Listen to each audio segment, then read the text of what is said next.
Mr. Chief Justice Burger, dissenting. I. Separation of powers. Appellant urges that Title I is an unconstitutional intrusion by Congress into the internal workings of the office of the President, in violation of the constitutional principles of separation of powers.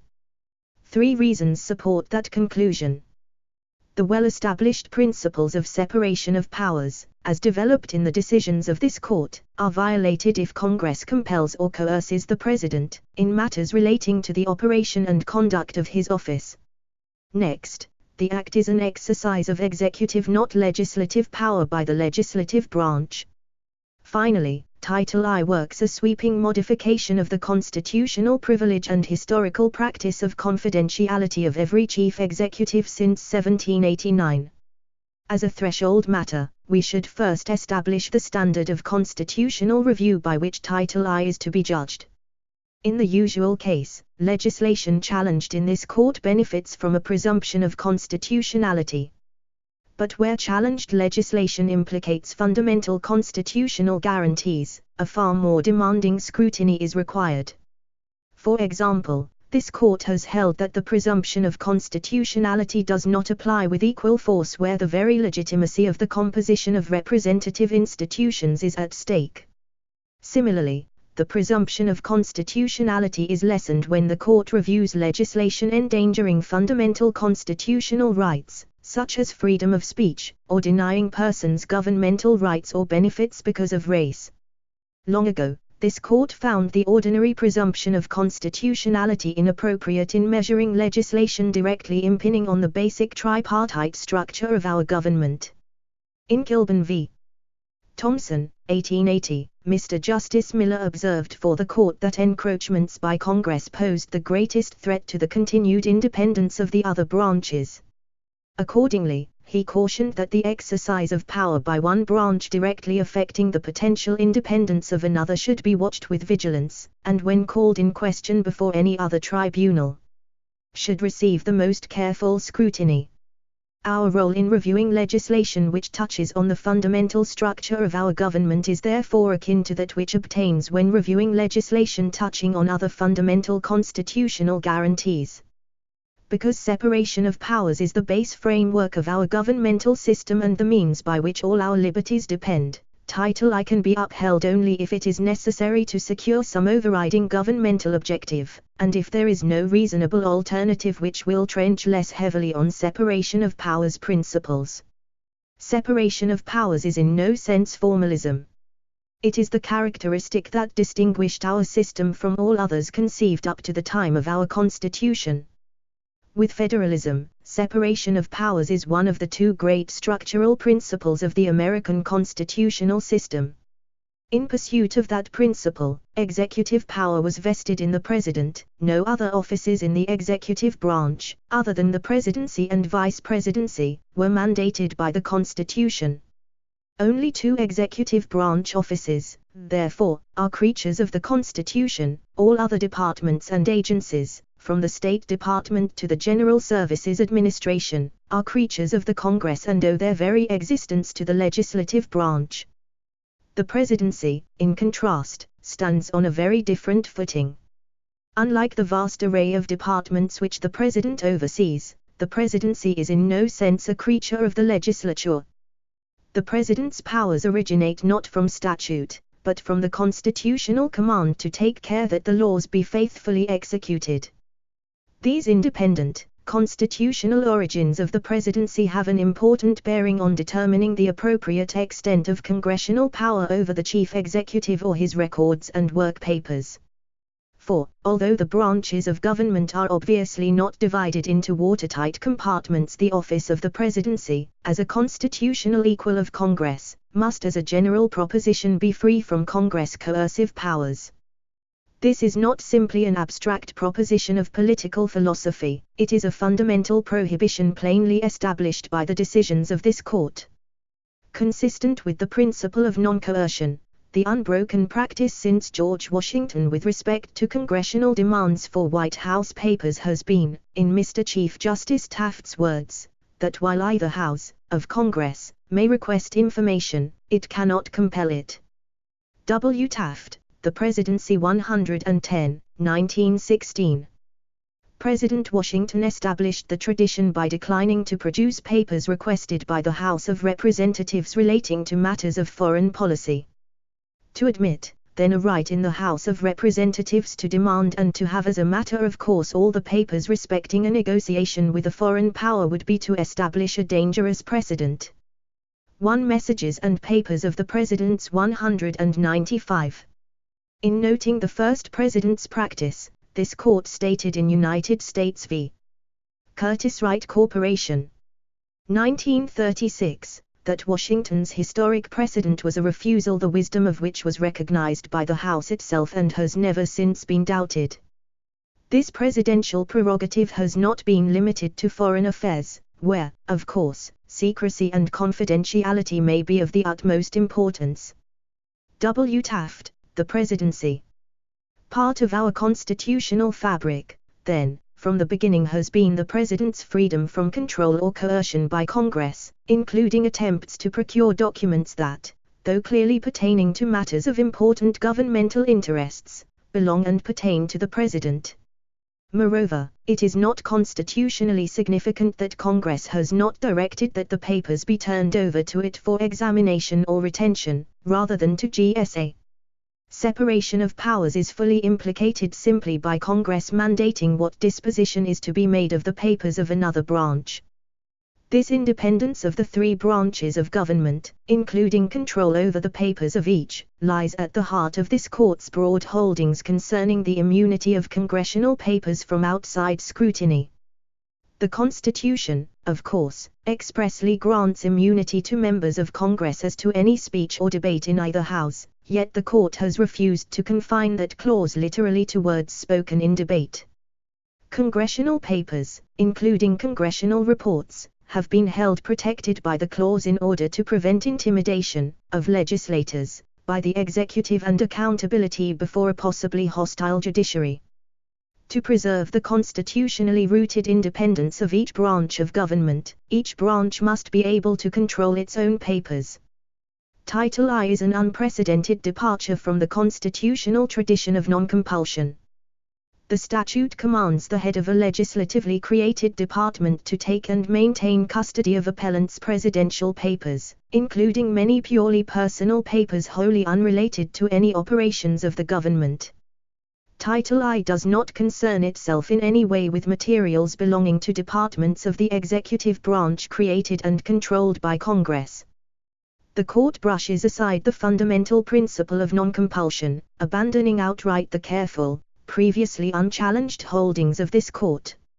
In place of this firmly established doctrine, the court substitutes, without analysis, an ill-defined pragmatic, flexible approach.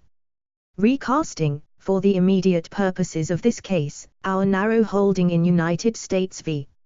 Nixon, the court distills separation of powers principles into a simplistic rule which requires a potential for disruption or an unduly disruptive intrusion, before a measure will be held to trench on presidential powers.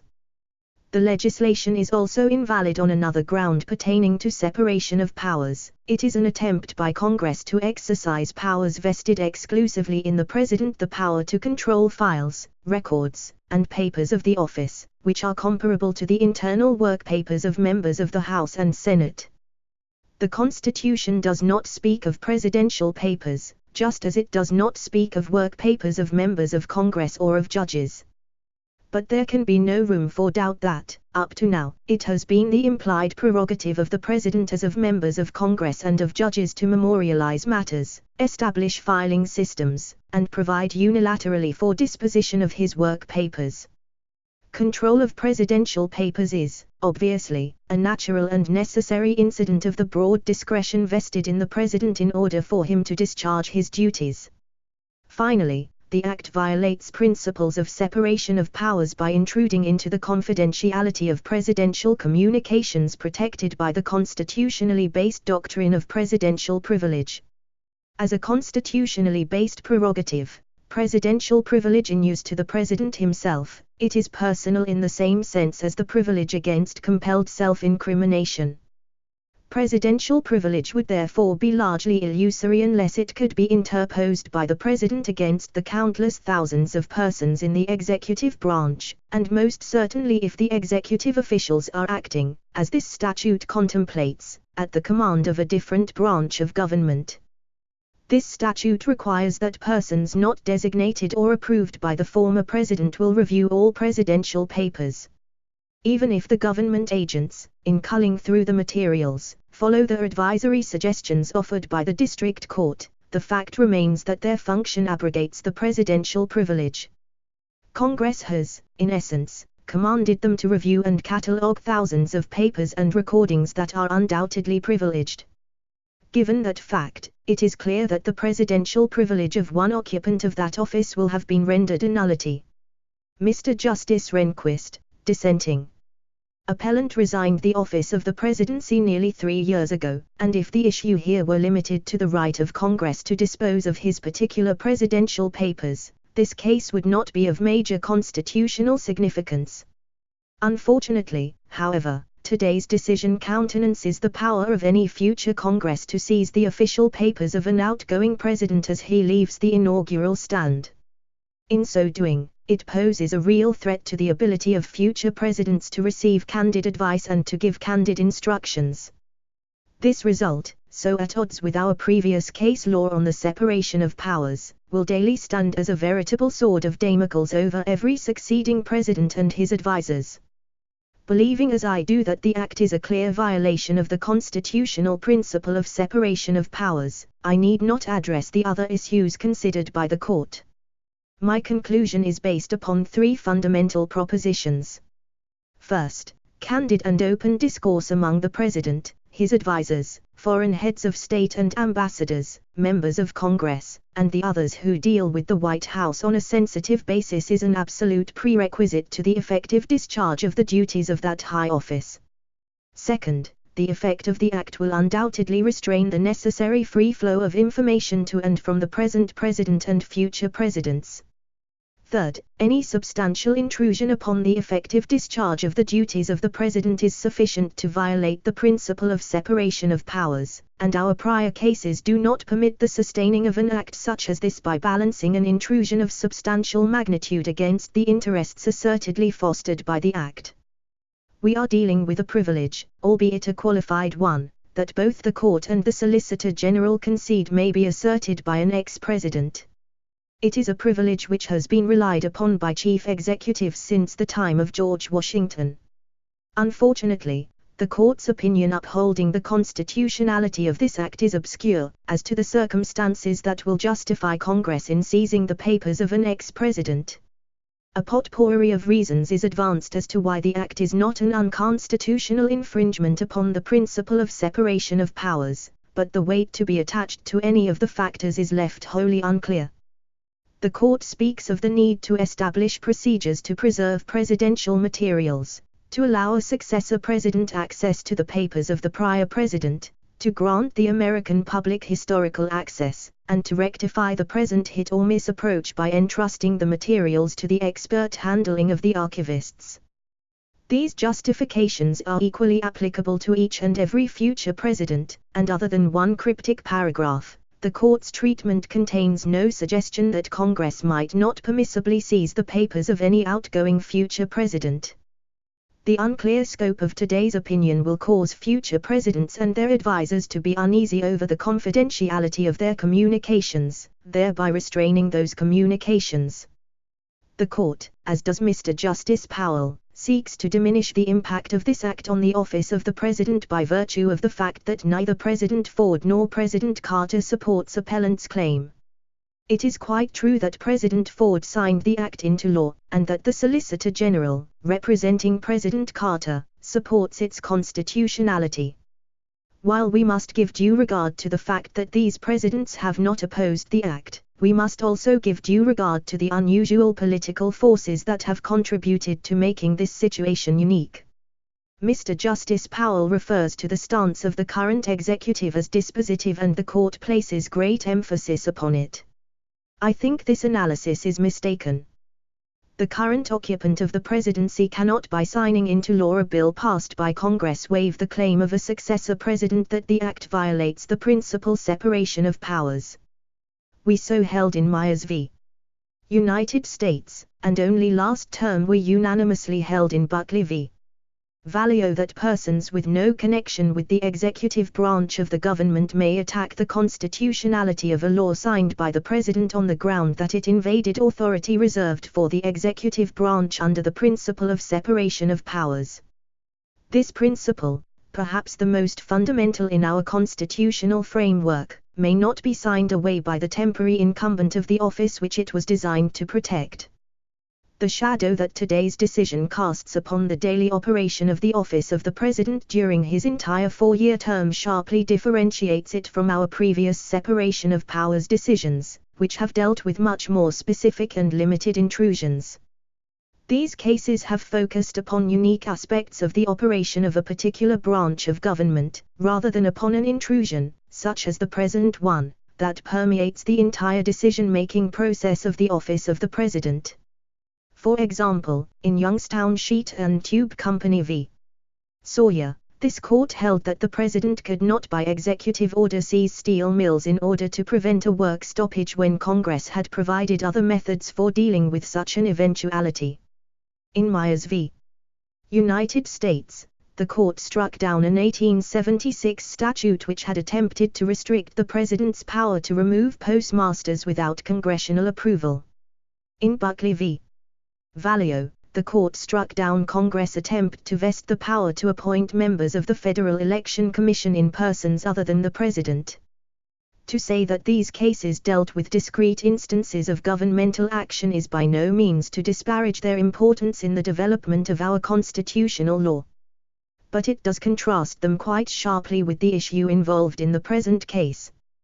To uphold the Presidential Recordings and Materials Preservation Act is not simply to sustain or invalidate a particular instance of the exercise of governmental power by Congress or by the President, it has the much more far-reaching effect of significantly hampering the President, during his entire term of office, in his ability to gather the necessary information to perform the countless discrete acts which are the prerogative of his office under Art. 2 of the Constitution. It thus appears to me indisputable that this act is a significant intrusion into the operations of the presidency. I do not think that this severe dampening of free communication to and from the President may be discounted by the court's adoption of a novel balancing test for determining whether it is constitutional. FN 7 I agree with the court that the 3 branches of government need not be airtight, and that the separate branches are not intended to operate with absolute independence. But I find no support in the Constitution or in our cases for the court's pronouncement that the operations of the office of the President may be severely impeded by Congress simply because Congress had a good reason for doing so. Surely if ever there were a case for balancing and giving weight to the asserted national interest to sustain governmental action, it was in the steel seizure cases.